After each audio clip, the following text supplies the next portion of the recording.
actually. Hello, beloved. How are you all doing? I hope you're well. You know, today is one of those days whereby dreams truly do come true.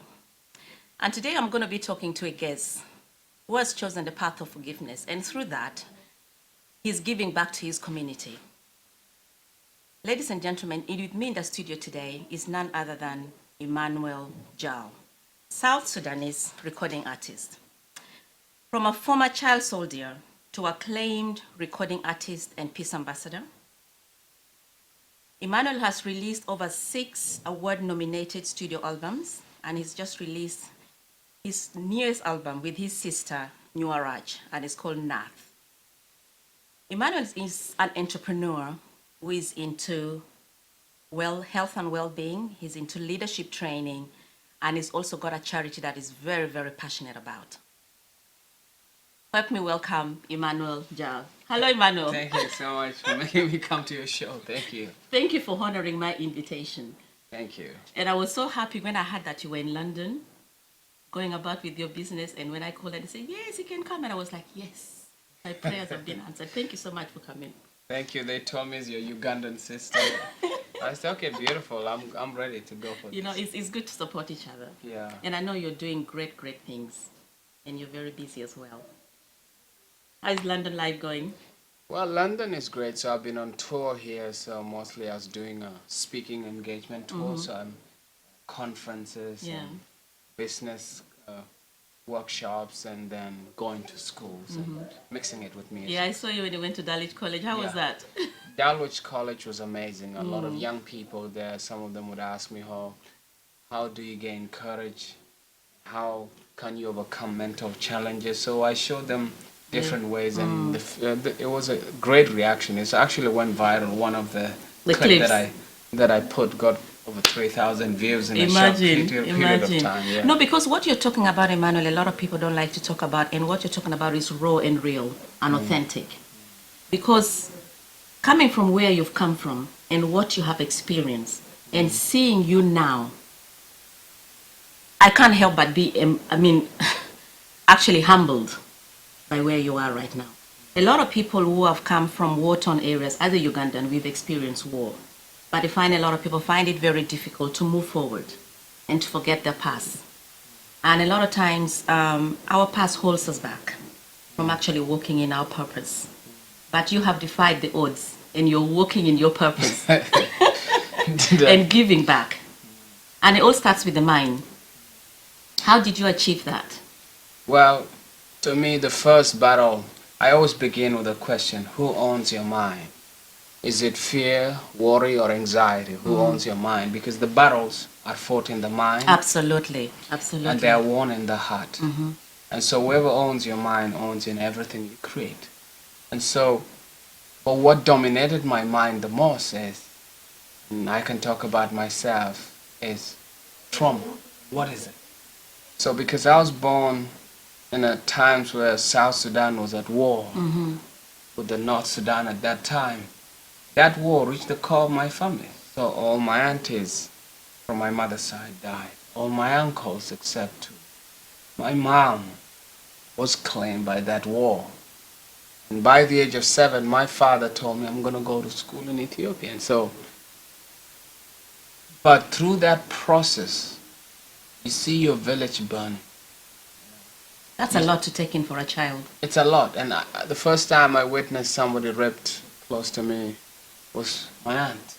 Imagine. I didn't understand what that is. But now I could remember the picture. I could describe even how the soldier looked like. But there was no moment to actually grieve. As a kid, I went through a lot in the process. Just imagine seeing 6, 7 years old burying a child die. We dig our own, bury our own. And carrying a gun at that age. And then I was trained when I was 7, and then by 8, that's when I had the gun. But to me, I think 2 forces were driving me. One of them was a feeling that I could call bitterness or hatred. But it has so much power. Oh, absolutely, it does. It allows you to walk in urgency and do things, because it was a difficult. Without thinking. Yeah.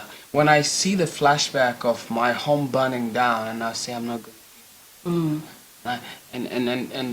one of the desires I have as a kid was to kill as many Muslims because I thought that Would solve the problem, isn't it? yes, I didn't know what the war was all about. Mm.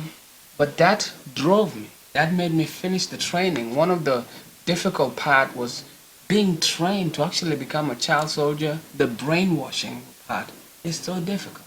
So how, I just want to focus on that, the brainwashing. Now, for people who are still brainwashed at this time, how do you turn it around? It's a whole process. I mean, I would begin one of the first step that helped me was forgiveness. That's the key. So, because the mind and the heart, when it's divided, It can't function. you're not going to function properly. Not at all. Not at all. And I realized I think one of the things that made it fast is, when I used to go to church, a pastor would preach, and they say, talk about forgiveness. So they talk about Jesus and you say forgive, and that messed my head. What do you mean to forgive? One time I was even angry at Jesus, and I said, Jesus, your father gave you painkillers. You didn't lose any of your brothers.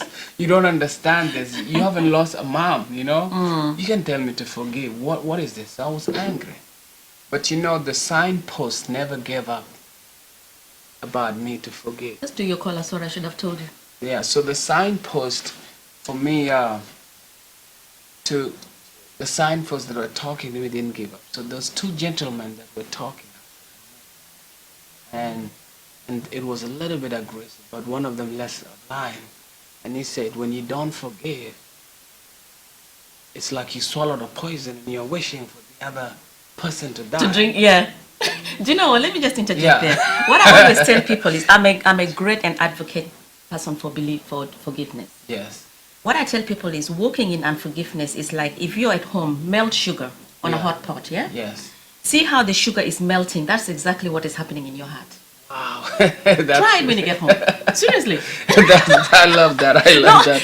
I mean, I love that statement. we have to make it really visual so people can see Yeah. and apply that. That is exactly what happens to your heart when you walk in unforgiveness.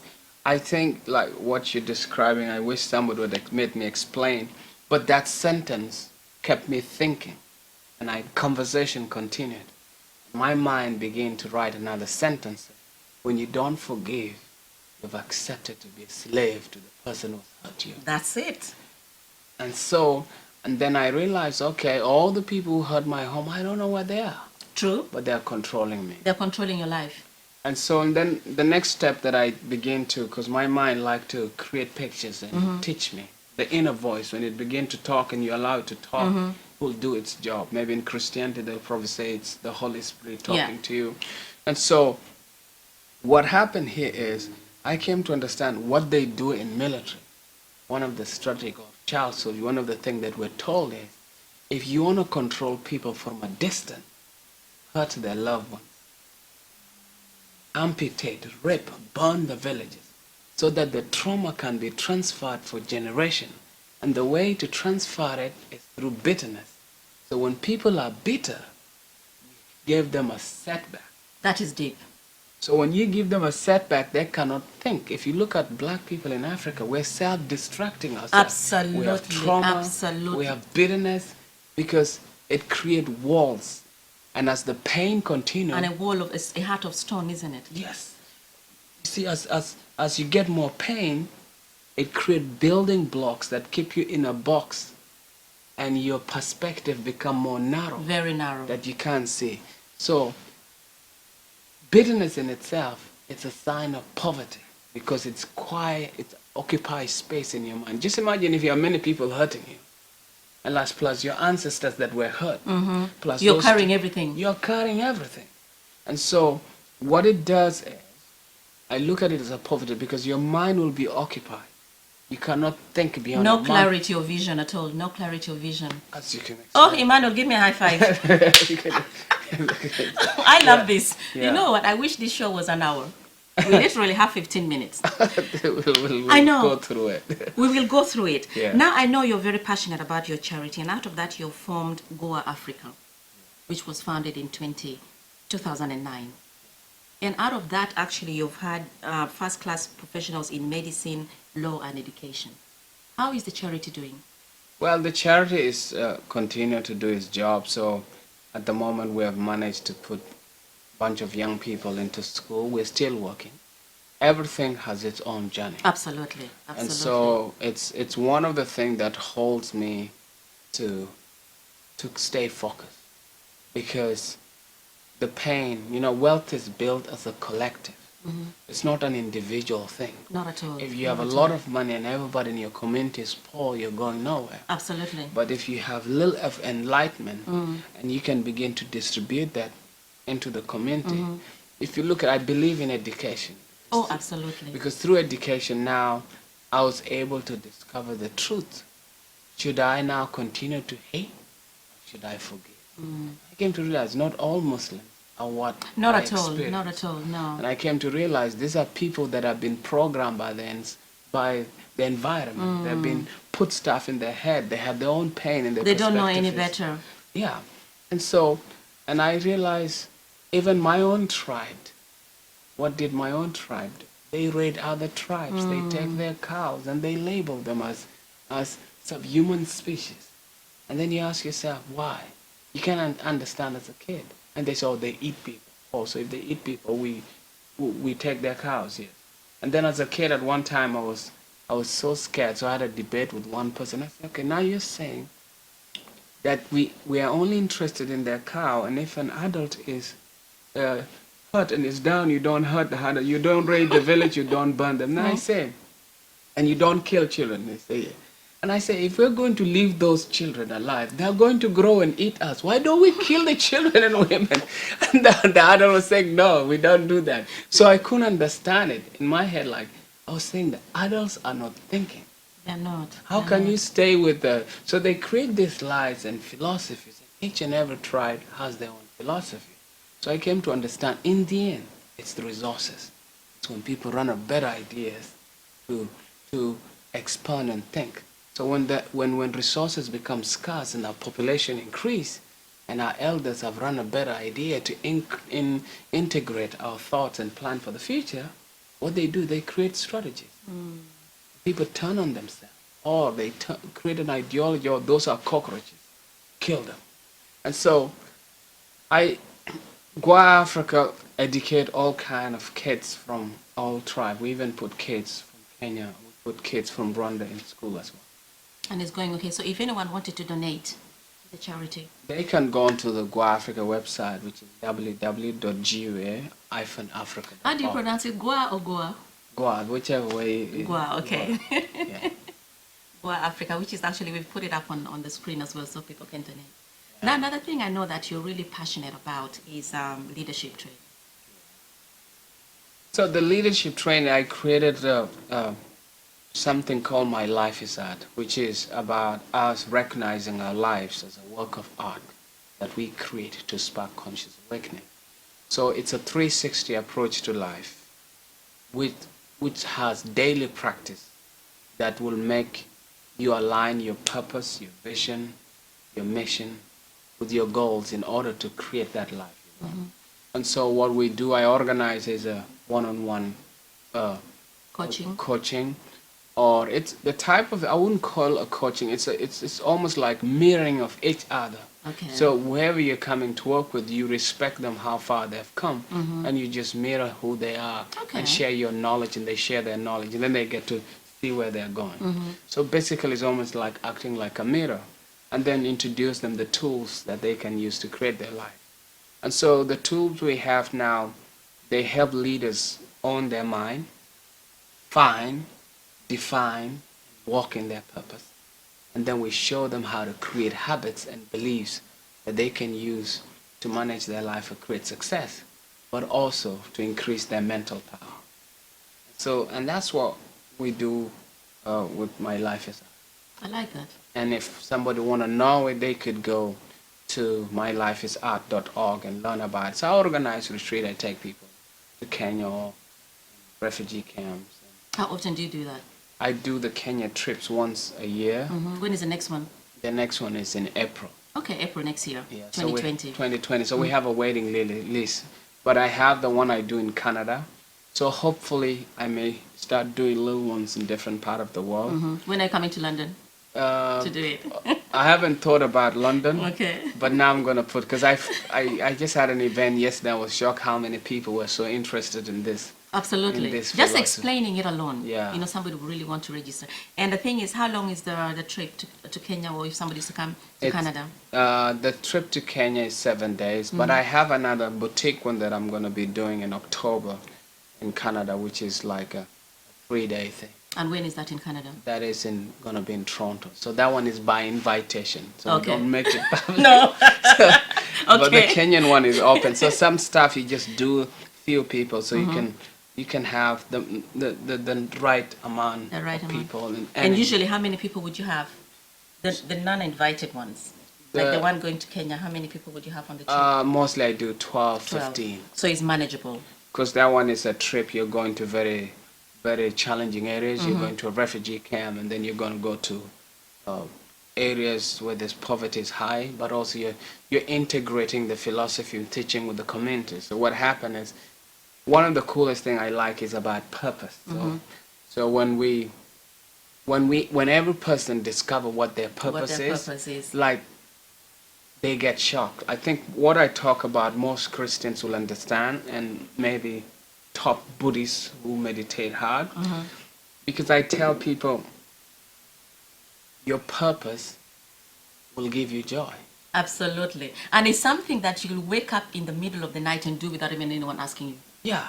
But also the thing is joy is a painkiller. So there's the more the challenge is, the bigger the joy. And I tell people couldn't understand it. I was trying to I explain a story to some guy, that there was a guy who was being tortured because he was standing up for Nelson Mandela.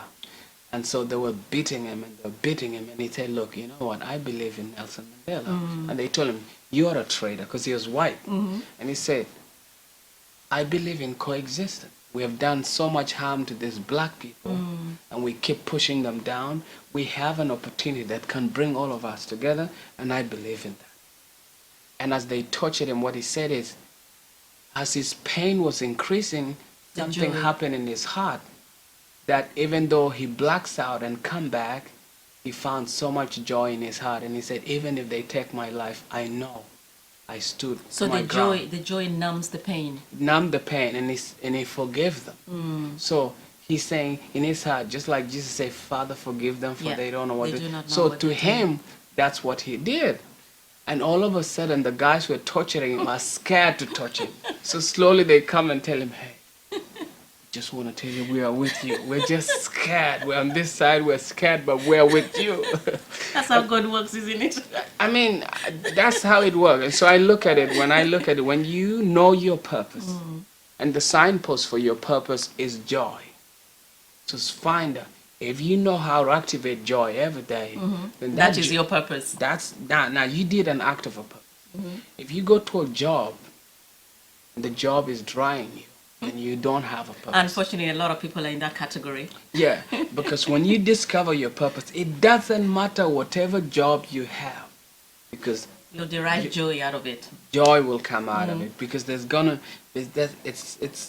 I tell her, find your purpose. It's different and it's bigger than a vision. Wow, I like that. And when you walk in your purpose, you can rise beyond what you couldn't possibly imagine. Oh, absolutely, absolutely. And see, in leadership, it's a lonely journey. But when you walk in your purpose, you're not alone, because every soul you touch has your back. And so when you just repeat that again. Yeah. Just look at the screen. Just repeat that. I love that. Because as a leader, when you are walking in your journey, it's lonely. But when you are in your purpose and you walk in your purpose, every soul you touch has your back. You hear that? And when you walk in your purpose, the coolest thing about it is you are in partnership with the Creator. So whatever that thing you're doing, the Creator is backing you up. That's why you got enormous joy. That's why you have enough space. That's what you think. That's why you understand. And that's why you're able to have a forgiving heart. Emmanuel, you're so full of wisdom. Yeah. And the last thing that excites me, which is my best line, which is my favorite. When you walk in your purpose with clear, defined goals and a burning desire to act, success will follow you like your shadow. You hear that? Success will follow you like your shadow. Another thing I want us to touch quickly is your health and well-being product. Oh yes, the food. Yeah. The food, yes. Yeah. So I mean, You know what I watched? I think when you had just landed in London, you were making it in your hotel room. Yeah, And I yeah. was like, wow, that looks so delicious. That's my breakfast every day. Imagine, it's simple stuff. I know. You know, my diet, I eat like a poor person, either in northern Uganda or South Sudan. So I can boil sorghum grain, mix it with beans, add a little bit of moringa, and I eat that, and I have so much energy. Or I can just have my Jal Gua, warm water in the morning, and boost it with a little bit of moringa. And Jal Gua is mixed with moringa and sorghum. And that have that in breakfast. I don't have to spend a whole hour preparing breakfast because it's packed. You know, I come where I used in my village. We used to have 2 meals a day. Some people you just have even one. Somewhere, yeah, in the Yeah. village. And I was asking myself, hey, now you're in London. Every 2 hours you want Pepsi. You want a little bit Yeah. of Pepsi drinks, and then there's muffins and there's water and coffee, and everybody's Yeah. like that. I said, no. I know, I know. I want to I know. eat like those food that takes me a whole day and give me energy. And what's the website for that, for the food? So jalgua.com. Jalgua.com. You've got to try that. Yeah. So You've got to try so that. in well-being is nobody's gonna take care of you more than yourself. And so the things that we have to look is create habits to manage our appetite. Now, why do I eat healthy? I eat healthy because I want proper energy. Because as a leader, you have to be able to know how to manage your energy. And you have a certain amount of energy. So you have to avoid food that are going to drag you and take away your energy. And so that's why I look at proper food. Emmanuel, I'm going to give you a minute. I want you to just look straight into that camera Yeah. and speak to the viewers from the heart. Oh. Well, what can I say? What I say is find your purpose. Now says find what your vision is. Take your time, write your goal. And I think the biggest challenge for anybody, I know poverty is the biggest challenge for all people. Now, how did I overcome this? I created something called positive mindset, which is ability to engage your mind to do what you want. You think it, you speak it, you think it, you imagine, you organize, you plan, strategize, and you visualize, and then act with a burning desire. So every morning I'll wake up and ask myself a question: what is my purpose? And then I'll say that in my head and I'll recite what my purpose is. Then what is my vision? And then I'll say what my vision is. Then I ask myself the question: what is my mission? And then I say what my mission is. And then I'll ask myself another question: what is my year goal? And then I recite my year goal. What is my month goal? And I decide what my month goal is. What is my week goal? And you do that every day. Week, day. And so now, as even if you haven't started doing it, if you ask yourself that question every day, a time will just start happening that you start doing it. So that's what I use. Do you write them down? Because I- it's very important to write them down as Now well. I created a meditation process Okay. that I go through every day. So the night before I write my goals for the next day with the goals. But in the end of the month, so maybe like mostly December, I write my entire year Yeah. goals. And then January come, I pick what's my month goal and like that. And so for the life you want to create is at least do 3 things that can take you to your overall goal. And so when I say like, when you walk in your purpose with clear defined goals and a burning desire to act, success will follow you like your shadow. What I mean is, once you know those clear defined goals and you act upon it, even if you just only do 3 things a day, if you multiply that by 360 days, you'd have done so much. So much. The difference between people who succeed and people who don't succeed is a poor person spend most of their day not doing things that would support their goals. But a wealthy man spend their day at least doing things that will take them Taking toward all the that. necessary steps to build their goals. Yeah. You know what? Next time you're in London, please do come to my show. I would love to have you. Thank you. We'll It's do it been a again. pleasure having Thank you. you so Thank much. you so much. Thank you for I have allowing- learned so much. And ladies and gentlemen, you know what? It all boils down to forgiveness. Like I said, if you don't forgive, you're not going to have clarity of mind, clarity of vision. Emmanuel has shared a lot. If I told you you've missed it, I'll post it up on my YouTube channel again. But the most important message I want you to take out of today's show is to walk in your forgiveness so you can have clarity of vision. Walk in your purpose. We're all here on earth to walk in our purpose. So until next week, have a blessed week. And I'll see you again. And bye from me and bye from Emmanuel. Thank you. Awesome. Yeah. Oh, Emmanuel.